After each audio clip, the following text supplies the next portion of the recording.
How to change contact information in Fifth Third Bank.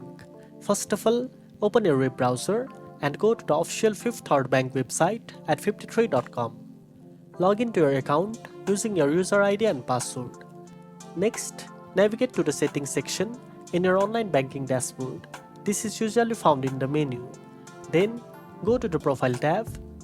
Once you are in the profile settings, find the contact information area where you can update your phone number, email address, and mailing address. Click on the field you want to change, carefully enter your new details, and double check everything for accuracy. After updating, save your changes by clicking the Save or Update button at the bottom of the page. If you face any issues or prefer not to do it online, you can call Fifth Third Bank's customer service or visit a local branch to update your contact information in person. Keeping your current information current ensures you receive all important updates and alerts from the bank without any delays. And that's it. Now you know how to change contact information in Fifth Third Bank. If you found this video helpful, don't forget to like, share, and subscribe for more tips. Thanks for watching, and I'll see you in the next one.